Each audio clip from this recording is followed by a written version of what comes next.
menziarahi saudara kita yang seiman itu pahalanya sendiri lagi, masalah ukhuwah beda.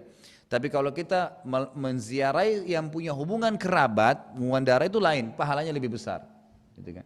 Itu maksudnya silaturahim. Jadi ini maksudnya adalah silaturahim. Makanya saya sering bahasakan, yang lalu juga saya sempat jelaskan, silaturahimlah saudaraku walaupun jangan 1 menit sehari. Yang masih punya orang tua hidup, telepon mereka, tanya kabar, assalamualaikum, apa kabar ayah, ibu, 1 menit saja, pakai stopwatch kalau perlu. Hanya sekedar itu, tanya kabar gini, ada perlu apa-apa, baru kemudian kita tutup. Mungkin kerabat, sepupu yang punya hubungan darah, kita telepon, tanya kabar anaknya sehari. Lowongkan 5 menit setiap orang, berarti 1 menit satu orang, berarti 5 orang kita bisa dalam 1 hari. Berarti sudah cukup menjadi dapat penyebab daripada dipanjangkan umur dan juga ya diluaskan rezeki. Dan dimaksud dengan panjang umur di sini bukan berarti umurnya 60 Allah tentukan bertambah, bukan. Kata Ibnu Taimiyah rahimahullah, Allah berkahi umurnya. Artinya dipanjangkan keberkahan umurnya. Jadi kalau tadinya orang 60 tahun ada yang tidak pernah silaturahim, dengan orang yang silaturahim maka 60 tahunnya yang silaturahim ini lebih banyak yang dia bisa kerjakan ibadah daripada orang yang tadi 60 tahun yang tidak pernah silaturahim. Kemudian juga dalam hadis yang lain dikatakan, man ahabba yubsata fi rizqi wa yunsa fi athari falyasir rahimah. Ini juga hadis riwayat Bukhari, hampir sama riwayatnya. Barang siapa yang ingin dilapangkan rezekinya dan dipanjangkan umurnya. Kalau tadi kan itu ya disambungkan dipanjangkan umurnya, maka dia sambungkan silaturahim. Baik. Kemudian ada beberapa dalil tentunya ya yang mungkin di sini melihat waktu sudah tidak bisa. Saya ringkaskan, langsung kita masuk ke poin setelahnya, yaitu masalah. Assalamualaikum warahmatullahi wabarakatuh. Alhamdulillah wassalatu wassalamu ala Rasulillah.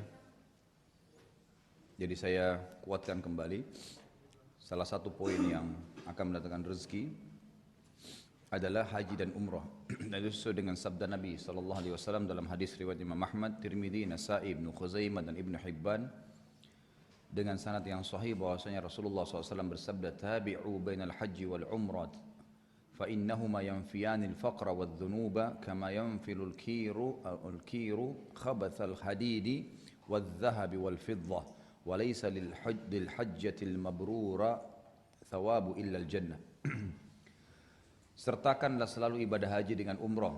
Artinya lakukanlah secara berkesinambungan. Setelah umrah lagi, setelah haji lagi selama ada kesempatan. Karena sesungguhnya kedua ibadah tersebut dapat menghilangkan kemiskinan dan dosa-dosa sebagaimana api menghilangkan karat dari besi, emas dan juga perak. Sedangkan haji yang mabrur ganjarannya hanyalah surga. Jadi hadis ini menjelaskan kepada kita tentang salah satu sumber rezeki yang utama adalah haji dan umrah. Dan ini tidak ada keraguan di dalamnya. Makanya setiap kali orang haji dan umrah pasti akan mendapatkan banyak sekali pintu rezeki dari Allah subhanahu wa ta'ala. Yang penting asal niatnya karena Allah, maka insya Allah akan otomatis rezekinya dibukakan oleh Allah subhanahu wa ta'ala. Jadi kalau ada yang bertanya apakah saya harus mengulangi umrah setelah umrah atau haji setelah haji, jawabannya iya. Atha bin Abi Rabah rahimahullah, itu beliau umrah atau haji selama 70 tahun. Sementara umur beliau 100 tahun, berarti beliau 70 kali haji. Setiap tahunnya selalu ada. Dan Salamah bin Dinar rahimahullah, ulama tabi'in yang lain berkata, saya wasiatkan kepada kalian agar jangan pernah tidak hadir di tempat dan waktu di mana Allah ingin kamu hadir. Jadi azan, sholat, maka kita selalu ada di saf pertama. Ada kesempatan sedekah paling pertama, haji umrah paling pertama, selalu ada di saf pertama. Dan kita berusaha minta kepada Allah SWT agar dimudahkan untuk mendapatkan itu. Jadi bukan mustahil. Jadi salah kalau ada seseorang mengatakan saya tidak ada uang untuk berangkat. Itu alasan dia secara manusiawi, masuk di akal, tapi dia bisa minta kepada pemberi rezeki, Allah Subhanahu wa taala. Dia mengatakan, ya Allah mudahkanlah untuk saya haji. Berapa banyak orang miskin yang tiba-tiba haji karena doanya kepada Allah Subhanahu wa taala. Tiba-tiba umrah karena doanya kepada Allah Subhanahu wa taala. Dan memang bisa saja bukan dari biaya dia, mungkin dibiayai oleh orang lain. Maka tetaplah dia dianjurkan untuk meminta kepada Allah Subhanahu wa taala sang pemberi rezeki. Jadi kata beliau rahimahullah, Salamah bin Dinar, jangan kau tidak hadir di tempat dan waktu di mana Allah ingin kau hadir, dan jangan pernah kau hadir sebaliknya di tempat dan waktu di mana Allah tidak ingin kau hadir. Tempat kemaksiatan, maka jangan pernah ada di situ. Sehingga memang tidak ada celah di mana kita akan dihisab oleh Allah Subhanahu wa taala dalam masalah maksiat tadi. Hadir saja. Dalam hadis yang lain dikatakan majlis ilmu atau majlis zikir, majlis ibadah itu ibaratnya seperti penjual minyak wangi. Kalau kau cuma lewat, minimal kau akan mendapatkan bau wanginya. Kalau mampir, gitu kan, maka minimal akan bisa membeli atau ya mendapatkan hadiah darinya. Jadi kalau menjual minyak wangi kan, minimal kita lewat saja sudah cium bau wangi. Majelis ilmu, pada majelis orang-orang soleh, maka yang kita dapatkan adalah kebaikan-kebaikan. Di antaranya paling tidak kita dengarkan kalau lewat di majelis mereka sebab nuzul ayat, sebab urut hadis, ulama berkata begini, ada ya, sebuah kejadian atau sirah atau dalam sejarah seperti ini. Ya, beda kalau majelis majelis yang buruk. Makanya Nabi SAW mengatakan minimal kalau lewat dapat bau wangi, seperti dapat sesuatu yang bermanfaat seperti minyak wangi. Lewat tokonya dapat minyak wangi atau bau wanginya. Kalau kita masuk bisa belanja, bisa juga mendapatkan hadiah. Perumpamaan majelis majelis yang buruk penuh dengan kemaksiatan adalah seperti nafihul kir. Jadi seperti peniup ya, kotoran kotoran api yang ada di arang. Kir itu seperti kipas gitu kan. Kalau kita Indonesia kipas, tapi kalau bahasa Arabnya kir itu seperti pompa. Jadi kir itu seperti ada bulatan, 2 lapis bawah atas dari kayu, di tengah-tengahnya ditaruh karet kiri kanannya, kemudian ada pemegangnya bawah atas. Di ujungnya ada sesuatu yang panjang ngeluarin angin, jadi dipompa. Nanti itu akan ditiupkan ke arang. Kalau kita di Indonesia mungkin dikipas, kalau ini enggak, ini ditiup. Itu namanya kir. Sampai hari ini masih dipakai oleh orang Arab di Madinah gitu kan. Dari zaman Nabi SAW, kata Nabi majelis seperti orang yang mengipas tadi, membuat angin keluar dari kirnya, sehingga kalau kau lewat di depannya minimal kau akan tercium bau busuknya atau terkena asapnya. Tapi kalau kau mampir di situ, tetap diam di depan arang itu, maka otomatis arang itu akan membakar bajumu. Jadi seperti itu perumpamaannya. Makanya kita di sini ya selalu hadir di tempat-tempat yang Allah Subhanahu wa taala perintahkan kita untuk hadir di sana. Di antaranya haji dan umrah. Saya pernah duduk dengan salah satu jemaah saya pada saat umrah. Saya tanya, kebetulan sekamar dengan saya, Bapak umrah ini biayanya berapa? Waktu itu kebetulan bintang 5 semua. Ya sekitar 30 juta Ustaz. Baik, mari kita hitung-hitungan Pak, saya bilang. Coba kita hitungkan supaya Bapak bisa tahu bahwasanya itu tidak ada apa-apanya yang dikeluarin. Dan itu infak di jalan Allah. Serta haji dan umrah akan mendatangkan rezeki. Kita hitung misalnya sholat di Masjid Haram Mekah. Haram Mekah itu sholatnya sama dengan 100.000 kali dibandingkan tempat lain. Sebagaimana sabda Nabi SAW, sholat di masjidku ini 1.000 pahala dibandingkan tempat lain, dan sholat di Masjid Haram Mekah 100.000 dibandingkan masjid atau tempat-tempat yang lain. Kalau kita hitung 100.000 berarti sama dengan 100.000 hari. Karena setiap sholat satu hari cuma 1 kali. Misalnya duhur cuma 1 kali, asar cuma 1 kali. Berarti kalau 100.000 kali lipat sama dengan 100.000 hari. Jadi sholat duhur di Masjid Haram Mekah 1 kali sama dengan 100.000 hari, 100.000 kali sholat duhur di Indonesia. Kalau kita hitung 100.000 hari dibagi 1 tahunnya 365 hari, itu akan keluar kurang lebih 297 tahun. 297. Jadi kalau kita sholat di Mekah 1 kali duhur sama dengan 297 tahun sholat duhur di Indonesia atau di mana saja tempat lain di muka bumi ini. Itu kalau sholat sendiri. Kalau sholat berjamaah dikali 25 kali lipat, berarti 290 kali 25, itu bisa 6.000 tahun sekian. Jadi 1 kali kita sholat duhur di Haram Mekah sama dengan 6.000 tahun sekian kalau berjamaah di negeri lain, gitu kan? Itu bukan hal yang ringan. 6.000 tahun, umur kita aja nggak mungkin sampai itu. Umur kita paling tinggi 60 tahun, sebagaimana sabda Nabi SAW, umur umatku antara 60 sampai 70 dan sangat sedikit yang melampaui itu. Jadi luar biasa gitu. Belum lagi diangkat 27 derajat. Kata Ibnu Abbas radhiyallahu anhu, 1 derajat ke derajat yang setelahnya adalah 500 tahun jaraknya. Berapa banyak fadilah. Baik, kita anggap 1 hari saja kita di Mekah. Kita mendapatkan satu sholat saja, duhur saja misalnya, atau asar saja, atau subuh saja, atau maghrib saja, atau isya saja, salah satunya. Kita dapat misalnya, kemudian kita keluar dari Mekah, sama dengan sholat berjamaah, sama dengan 6.000 tahun sholat di tempat lain. Kalau satu sholat saja kita bayar 30 juta, itu tetap nggak ada nilainya. Bagi saja 6.000 tahun, itu 6.000 tahun bukan waktu yang sedikit. 1 tahunnya 365 hari, 365 kali 6.000, gitu kan? Berapa ya? Ratus tahun, miliaran hari berarti kita sholat itu. Kalau kita bagi dengan 30 juta tidak ada nilainya sama sekali. Kalau seseorang muslim sudah berusaha niat, ditabung uangnya, ini kalau tertumpul insya Allah setiap hari misalnya 50 ribu, 100 ribu, 20 ribu, 10 ribu tergantung niatnya. Dia niatkan untuk ibadah, insya Allah Allah akan mudahkan dia bisa haji sebelum meninggal minimal, atau umroh dia bisa lakukan berulang kali. Maka ini termasuk yang membuka rezeki kita. Makanya pernah ada yang tanya saya, Ustaz, saya mau bersedekah dengan saya umroh, mana yang saya duhurkan? Saya katakan umroh, karena umroh akan membuka pintu rezeki dan nanti anda bisa sedekah juga setelah itu. Baik, saya punya utang, saya bayar utang dulu atau saya umroh dulu? Sementara saya tanya, utang anda ini anda yakin bisa bayar nggak? Oh bisa Ustaz, cuma tunggu waktu saja. Ada satu sumber yang pasti saya temukan di akhir bulan misalnya dari gaji saya. Ini kebetulan saya dapat warisan, saya mau umroh, karena kalau tidak umroh sekarang saya tidak bisa umroh dengan orang tua saya misalnya. Baik dahulukan umroh, gitu kan?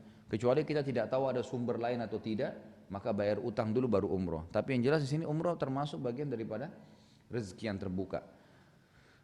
Kemudian juga hijrah di jalan Allah Subhanahu wa taala, dan ini sudah jelas dalilnya dari surah An-Nisa ayat 100 yang Allah Subhanahu wa taala mengatakan, A'udzubillahi minasyaitonir rajim, wa may yuhajir fi sabilillah yajid fil ardi muragaman katsiran wa sa'ah. Barang siapa yang berhijrah di jalan Allah, niscaya mereka mendapati di muka bumi ini tempat hijrah itu luas dan rezeki yang sangat banyak. Dalam ayat Al-Quran yang lain dijelaskan bahwasanya ada sebagian penghuni neraka nanti masuk ke neraka. Itu disebabkan karena mereka tidak bisa ibadah. Mereka bukan tidak mau, mereka bisa ibadah, tahu hukumnya, tapi mereka tidak bisa lakukan. Kenapa? Karena di tempat mereka tinggal itu mereka dikekang, tidak bisa ibadah. Seperti banyaknya orang-orang Islam yang tinggal di negara-negara kafir. Atau mereka sengaja bertahan di tempat kerja yang melarang mereka sholat, nggak boleh. Banyak teman-teman kita yang kerja di Jepang, itu alasannya kalau bertanya sama saya, Ustadz kita nggak diizinin sholat. Lalu saya tanya, kalau bapak ke kamar mandi bisa nggak? Bisa. Berapa menit bapak pakai? Berapa menit saja nggak masalah. 10 menit, setengah jam masih boleh oleh perusahaan karena kamar mandi. Baik. Sama waktunya. Kalau perlu nggak usah pamit, nggak usah bilang saya mau sholat ya. Mereka tidak tanya, sudah keluar saja. Kemudian cari tempat sholat, sholat sendirian. Yang penting jangan ketinggalan. Dan jauh lebih aman kalau tidak sama sekali berhubungan dengan mereka. Makanya kata Nabi SAW, Ana bariun, ya, saya berlepas diri. Mimman asya baina adhhuril musyrikin. Siapapun dari kaum muslimin yang hidup di antara orang-orang musyrik, orang-orang musyrik. Jadi saya selalu sarankan, maka kita harus hijrah, meninggalkan tempat-tempat yang tidak bisa beribadah. Kata Allah SWT tentang penghuni neraka, malaikat bertanya, ya kan? Masalakakum fi ayatnya itu apa yang membuat kalian masuk ke dalam api neraka? Lalu mereka mengatakan kami enggak bisa beribadah. Kata para malaikat apa? Alam takun ardullahi wasi'ah fatuhajiru fiha. Bukankah buminya Allah luas, kalian bisa hijrah? Kalian bisa cari tempat-tempat yang baik. Tempat kerja enggak bisa, pindah tempat kerja lain. Allah pemberi rezeki, bukan manusia. Yang negara kita terganggu, enggak bisa beribadah, pindah negara lain. Sebagaimana Allah katakan tadi di surah An-Nisa, siapa yang mau hijrah, niat, Allah akan berikan tempat yang luas dan Allah akan bukakan rezeki dari tempat yang luas juga ya. Jadi wasa'ah, dan banyak rezeki yang akan didapatkan. Saya pernah ditanya oleh salah seorang anak muda, kebetulan waktu itu dia kerja dengan saya gitu. Dia tanya, Ustaz saya mau rencana berangkat ke Australia. Saya tanya, kenapa antum mau berangkat ke Australia? Iya karena di sana gajinya lebih besar. Sisi lain apa? Ternyata dia nggak mau ungkapin, tapi saya bilang mungkin karena namanya Australia, gengsi gitu kan, menganggap bahwasanya negara orang-orang barat atau misalnya kerja di Amerika, kerja di negara-negara kafir. Saya bilang anggaplah seperti itu. Dia bilang iya Ustaz. Baik, mungkin juga di sana salah satu yang membuat dia gengsi selain suku Melayu, artinya mereka orang-orang barat, juga karena mungkin adanya salju, adanya kehidupannya mereka, makanannya karena burger, makanannya keju dan segalanya. Dia bilang iya benar Ustaz. Baik. Antum mau dengar saran saya? Dia bilang iya. Baik. Saya sarankan begini, jangan berangkat. Alasannya banyak. Di antaranya adalah antum dilahirkan di Indonesia. Indonesia ini saya pribadi sudah berapa kali ke beberapa negara berangkat. Tidak ada saya temukan negara seperti negara kita ini. Walhamdulillah. Kita bersyukur bisa lahir di Indonesia. Terlepas daripada itu suku Melayu kah, turunan Arab kah, turunan Cina kah. Pokoknya lahir di Indonesia sebuah nikmat yang luar biasa. Alasan pertama, Indonesia ini berada di garis khatulistiwa. Cuacanya paling panas 37, paling dingin 27. Negara-negara lain, termasuk yang tadi saya katakan misalnya Australia atau negara yang ada turun salju. Apa yang mau dibanggakan dengan salju? Karena nggak ada di Indonesia. Kalau salju turun tidak bisa jalan mobil, nggak bisa keluar rumah. harus pakaian yang tebal. Untuk apa? Penyiksaan diri. Orang yang punya salju pun di negaranya itu berharap kalau dia bisa pergi ke negara yang tidak ada saljunya. Kenapa kita harus tergila-gila dengan salju itu? Ambil aja es batu gitu kan, diparut, pegang, sama saja. Tapi itu malah nggak bisa buat orang jalan. Apa yang mau dibanggakan? Cuaca kita berbeda, punya kelebihan sendiri. Alhamdulillah, gitu kan? Saya waktu masih kuliah di Madinah, itu luar biasa gitu. Kadang-kadang kalau musim panas sekali sampai 50-55 derajat, bibir pecah-pecah, kaki pecah-pecah, susah. Keluar juga kepanasan luar biasa. Kalau musim dingin, dingin sekali sampai 5 derajat. Sampai pernah salah satu tahun yang kami di sana itu pernah turun salju, bukan salju tapi es batu. Seperti es batu bulat-bulat, itu seperti yang kita biasa pakai untuk minuman. Itu jatuh dan menghantam kaca-kaca mobil. Akhirnya banyak yang rusak mobil-mobilnya orang. Dingin sekali. Kadang-kadang kalau kami mau tidur tuh selimutnya didudukin dulu, biar hangat baru bisa dipakai tidur. Kalau enggak kayak nusuk-nusuk di badan. Alhamdulillah di Indonesia mau pakai selimut bisa, enggak pakai selimut bisa, enggak ada masalah dengan cuaca. Sisi makanan, kita udah terbiasa makan makanan memang yang di sini, yang Allah mudahin. Itu kan dan sangat murah. Kita bisa beli tempe, bisa beli tahu, bisa makan sayur asem, makanan yang sudah biasa. Kalau kita hidup di negara orang yang kita tidak terbiasa dengan makanannya, maka akan terganggu. Apa yang mau dibanggakan dengan burger? Apa yang mau dibanggakan dengan keju? Toh semuanya juga bisa didapatkan di negara kita, gitu kan? Tapi adaptasi dengan makanan itu tidak gampang. Tidak gampang, itu sangat sulit, gitu kan? Adaptasi sisi lain juga pergaulan, kehidupan masyarakat.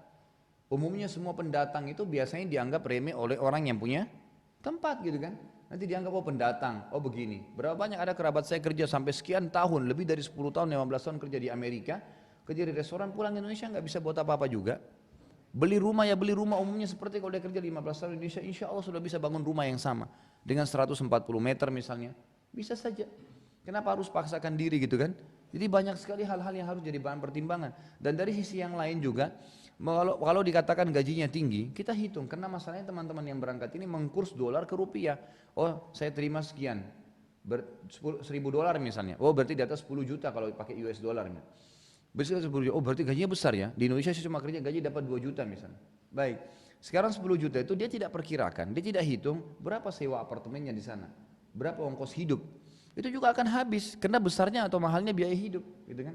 Kita kadang-kadang kalau kos-kosan, kalau tempatnya kecil masih bisa 300 ribu, 400 ribu per bulan, masih terjangkau semuanya gitu kan, masih bisa. Dan yang paling penting tidak kalah ini yang jadi bahasan adalah, itu kita bisa leluasa beribadah di Indonesia, yang tidak bisa kita lakukan di negara-negara yang non-muslim.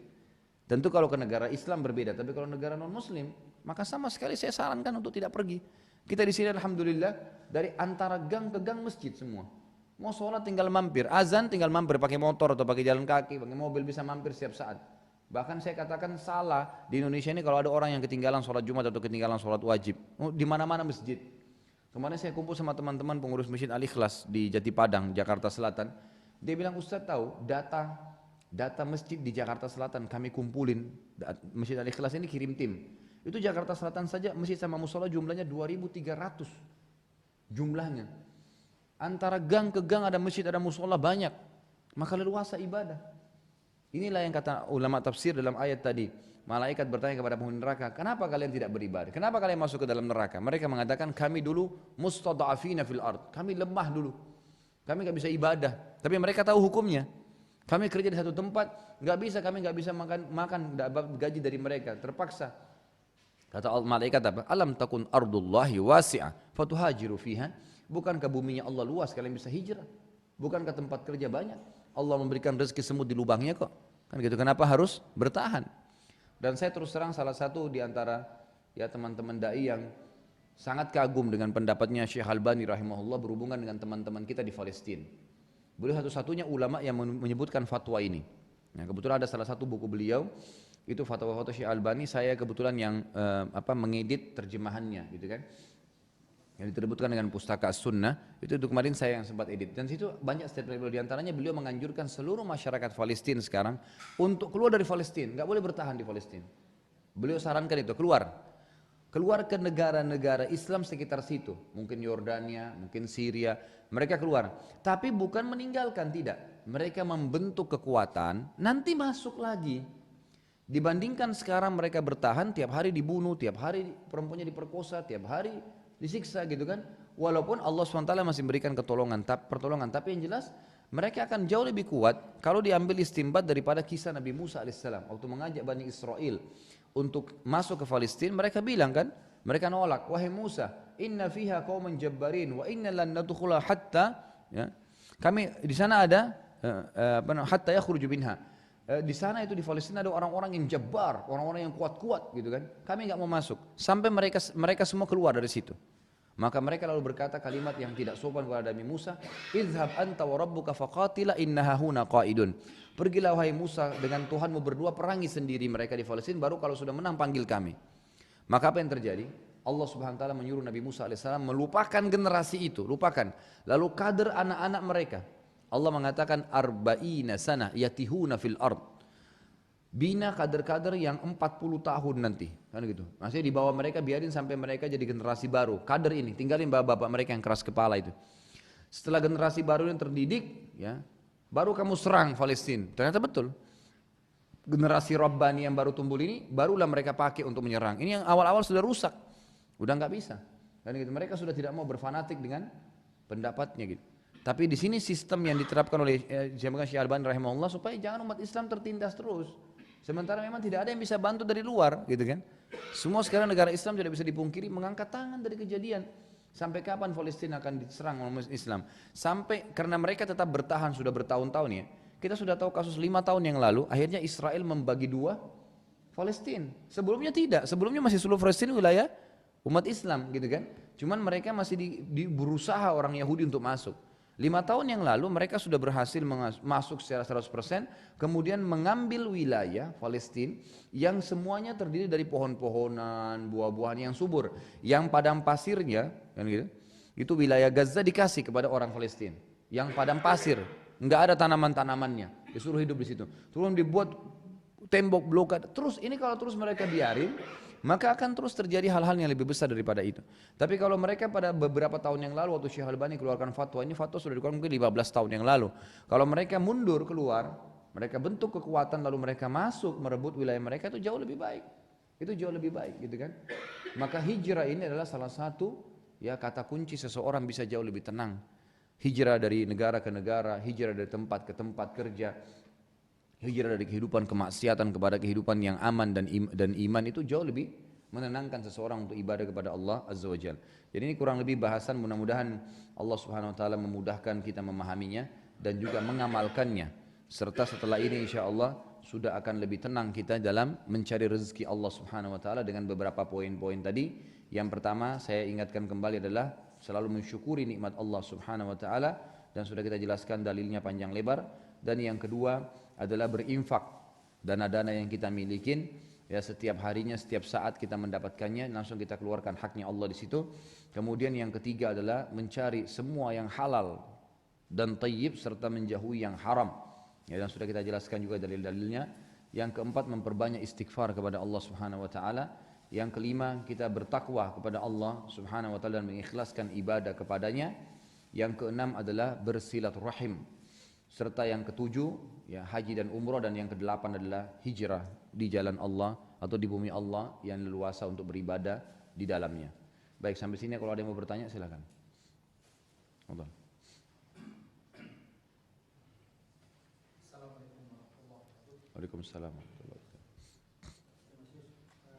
Pertanyaannya berkaitan dengan haji dan umroh.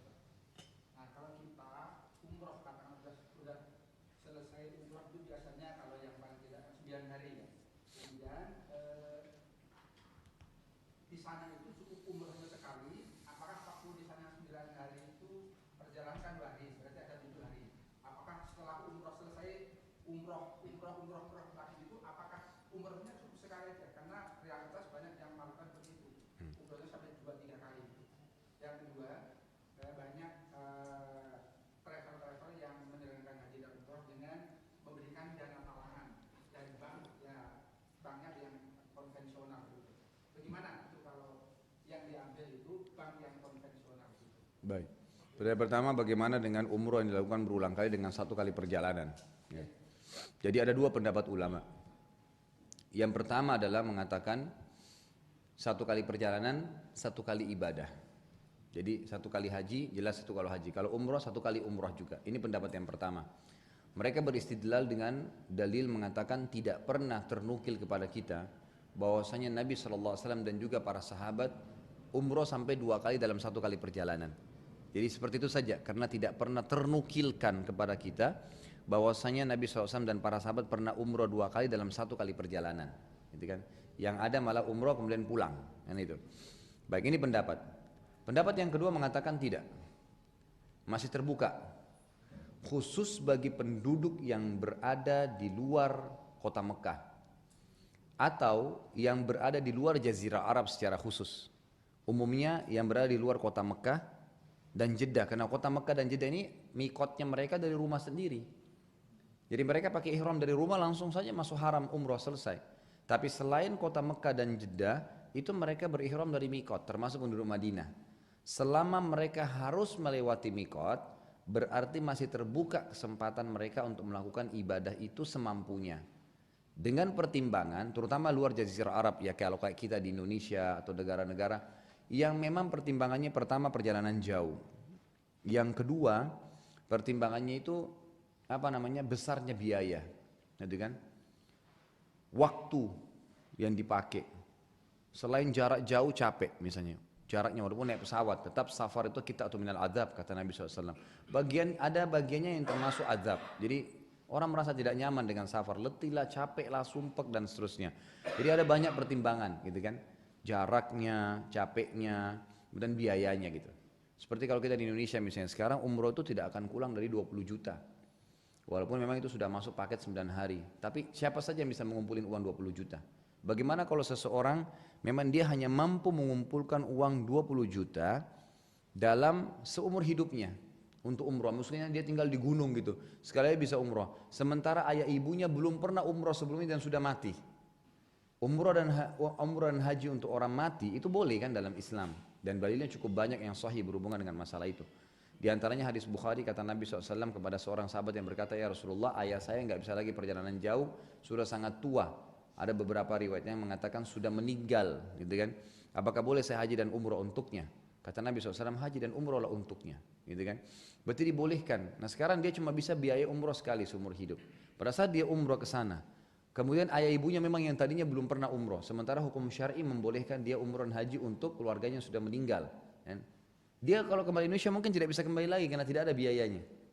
Maka hukum-hukum seperti ini pendapat guru mengatakan boleh saja. Beda memang kalau orang itu dia travel misalnya, atau memang dia pemilik travel, dia setiap minggu berangkat, setiap bulan bisa berangkat, atau memang dia orang kaya raya bisa berangkat setiap bulannya, bisa berangkat, punya kemampuannya, sudah dia jalankan pendapat pertama umroh sekali saja. Tapi kalau dia punya kesulitan, gitu kan, untuk kembali lagi jaraknya jauh, maka pendapat kedua mengatakan dibolehkan karena dasar hukumnya adalah umroh itu ibadah yang diperintahkan, punya dalil. Jadi umroh itu adalah fadilahnya besar. Kemudian mengumrahkan orang yang sudah meninggal adalah ada perintahnya. Berarti istimbat hukum dari dalil itu lebih ada daripada pendapat pertama yang hanya mengatakan tidak pernah ternukil, kan gitu. Ya ini pendapat Allahu a'lam. Ya ini dua pendapat. Kalau saya pribadi, saya tidak mengatakan pendapat umum. Saya lebih cenderung dengan pendapat yang kedua. Kalau saya pribadi, karena saya melihat memang sulitnya orang-orang kita untuk kembali, gitu kan, dan memang kita harus fair untuk bisa mengangkat pendapat para ulama dan tidak fokus kepada satu pendapat sehingga memang tidak kaku. Akhirnya sekarang orang-orang kita banyak sekali yang tidak bisa lagi, memang pulang nggak bisa berangkat lagi dan tidak bisa ada kesempatan. Nah beda kalau memang ada juga orang terlalu berlebihan. Misal dia udah umrah nih buat diri dia, kemudian dia keluar lagi dari Mekah ke Mikot, biasanya ke Ji'rana yang Nabi SAW biasa memang pernah niat dari situ. Kemudian dia umrah hari ini, besok umroh lagi, lusa umroh lagi. Nah ini mungkin yang perlu dipertanyakan, berulang-ulang dalam hal-hal yang memang sebenarnya tidak ada hajat untuk itu. Terlebih lagi kalau dia bertahallul, mencukur gundul rambutnya, maka mungkin akan sulit gitu kan. Tapi kalau dia umroh buat dirinya, kemudian mungkin buat orang tuanya, besok ya misalnya, atau 3 hari atau seminggu kemudian sebelum dia pulang, itu mungkin masih masuk dalam kategori pendapat yang pertama tadi. Jadi pendapat yang kedua. Pendapat kedua mengatakan juga tidak dianjurkan juga orang terus satu hari, kan dia kalau umroh kan 2 jam bisa selesai. Satu hari dia umroh sampai 5 kali misalnya. Makanya tidak dianjurkan karena itu akan bertolak belakang malah dengan sunnah Nabi masalah tahallul, mencukur rambutnya misalnya. Tapi kalau dia berikan jarak waktu dan memang itu dia lihat hajatnya penting, dia nggak bisa kembali lagi, maka insya Allah itu tidak ada masalah. Allahu a'lam. Itu yang pertama ya. Kalau pertanyaan yang kedua tadi, bagaimana dengan travel haji umrah yang menawarkan jasa untuk daftar umrah dengan bekerja sama dengan bank konvensional?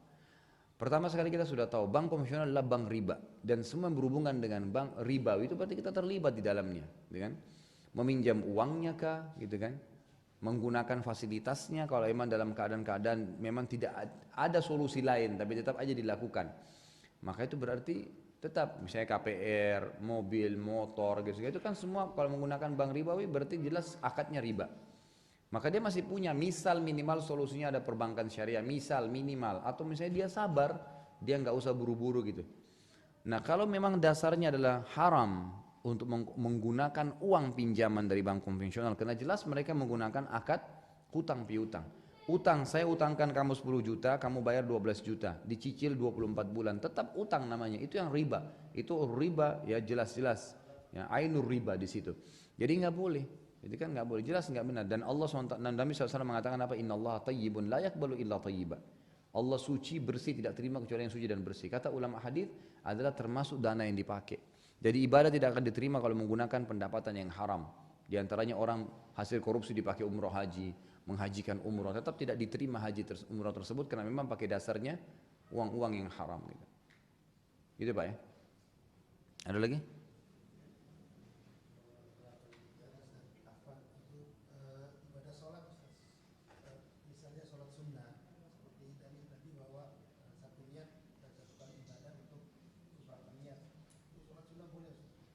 Semua ibadah sunnah, umumnya pendapat ulama mengatakan boleh digabungkan niatnya. Karena sesuai dengan sunnah Nabi SAW, niat dalam hati. Dan tidak ada lafaz yang disebutkan oleh Nabi SAW. Maka diistimbat daripada hadis innamal a'malu binniyat, dibolehkan menggabungkan ibadah-ibadah sunnah niatnya. Seperti puasa Senin Kamis dengan puasa 6 hari Syawal. Itu kan puasa Senin Kamis dengan puasa Iyamul Bid. Maka itu dibolehkan saja menggabungkan niatnya. Selama sunnah dengan sunnah. Yang tidak boleh kalau sunnah dengan wajib. Membayar utang Ramadan dengan puasa Senin, walaupun dikerjakan di Senin dia hanya dapat pahala untuk bayar utang karena itu wajib sama sunnah. Sebagaimana tidak boleh menggabung qabliyah duhur dengan duhurnya.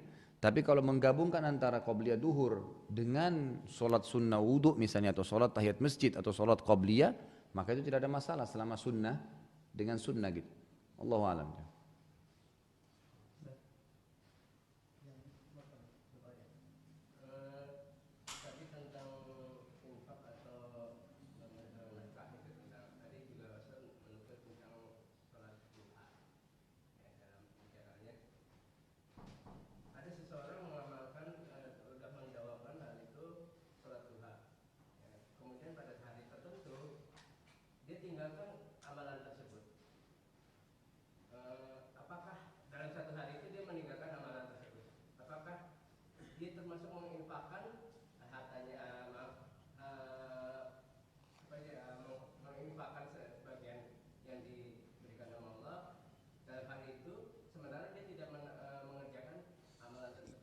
Baik, yang saya ulangi.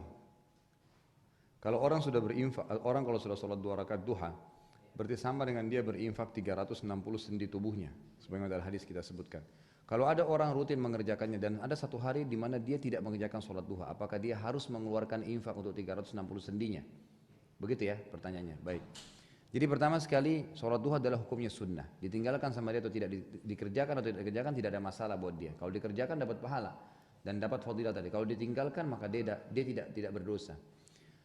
Fadilahnya ya, berhubungan dengan masalah itu poin kedua ya, adalah kalau dia sholat 2 rakaat duha 360 sendi sudah aman. Artinya ada jaminan kata ulama hadis sendinya akan aman hari itu. Karena sudah disedekahin maka berarti aman. Dia akan aman dari penyakit dari seluruh sendinya. Kalau dia tidak sedekah dan tidak sholat duha gitu kan, misal, maka dia bisa saja hidup, tapi tidak ada jaminan tentang amannya sendihnya nanti. Bisa saja dia sakit tulang, bisa patah, bisa saja terjadi. Artinya dengan dia sholat duha tertutupi. Kalau dia mau sodakahkan, oh saya nggak sempat sholat duha 2 rakaat, saya mau sodakah aja deh untuk 360 sedih. Bisa saja, tapi di sini agak sulit nanti. Makanya lebih baik dia kerjakan. Karena waktunya cukup panjang dari terbit matahari sampai menjelang sholat duhur, gitu kan. Mesti dia bisa luangkan waktu.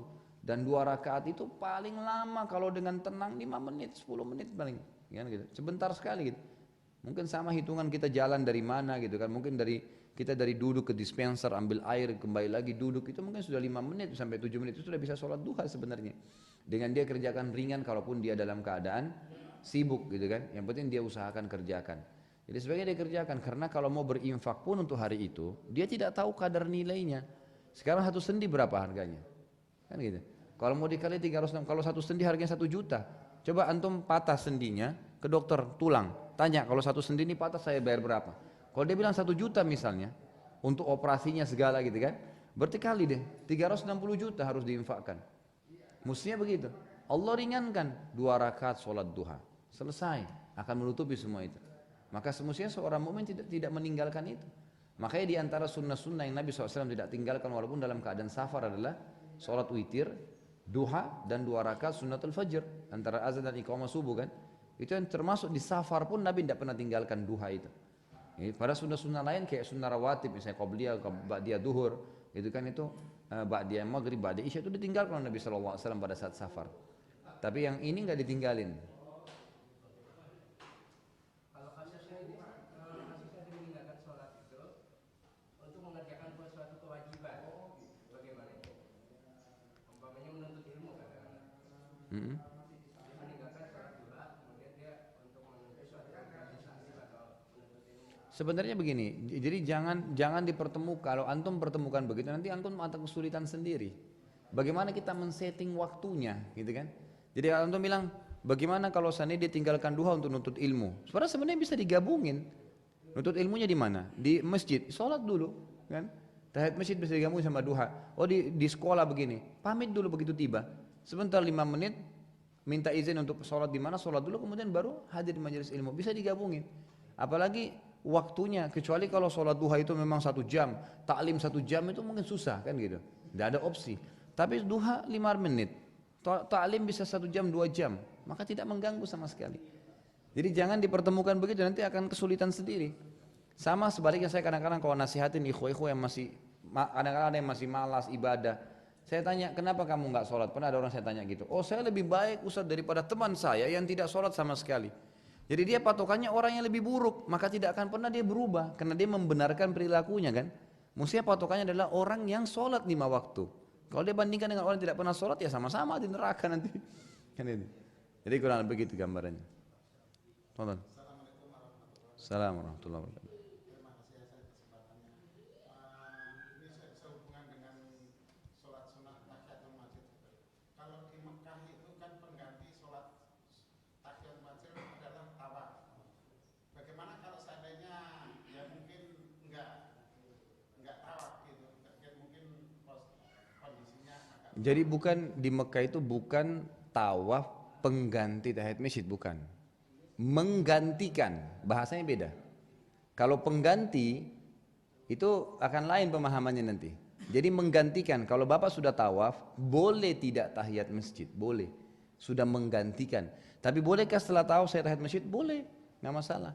Sholat lagi kan, habis tawaf, sholat lagi, boleh. Jadi ya tahiyat masjid, sholat. Memang dasarnya boleh. Jadi antum sudah tawaf pun, kemudian mau sholat tahiyat masjid, boleh. Cuman kalau antum mau cukupkan, oh tadi saya sudah tawaf, tidak usah tahiyat masjid langsung duduk, boleh. Kan kena tawaf dihitung penghormatan untuk masjid, tahiyat masjid untuk penghormatan masjid. Tapi boleh orang habis tawaf tahiyat masjid lagi, nggak masalah. Cuman ini bisa menggantikan. Bukan kalau dikatakan pengganti berarti nggak usah sholat sama sekali. Enggak. Nah sama halnya antum tidak tawaf, masuk ya tahiyat masjid. Sedangkan tawaf aja, kemudian mau tahiyat masjid boleh, apalagi kalau cuma masuk tidak tawaf terus tahiyat masjid, kan itu boleh. Nggak masalah. Enggak. Jadi dia bisa. Jadi dia hanya sekedar boleh menjadi penggantinya, gitu kan? Tapi dia tidak berarti tidak ada lagi sholat setelahnya. Kalau orang mau sholat boleh. Kalau tidak sempat tawaf ya tahiyat masjid. Ya. Sudah? Baik. Yang di bawah nggak ada tanya ya? Baik, kita tuh sampai sini dulu. Semoga bermanfaat apa yang kita sampaikan dan semoga Allah berkahi majelis kita ini. Kalau benar dari Allah, kalau ada salah dari saya mohon dimaafkan. Subhanakallahumma bihamdika asyhadu an la ilaha illa anta astaghfiruka wa atubu ilaik. Wassalamualaikum warahmatullahi wabarakatuh.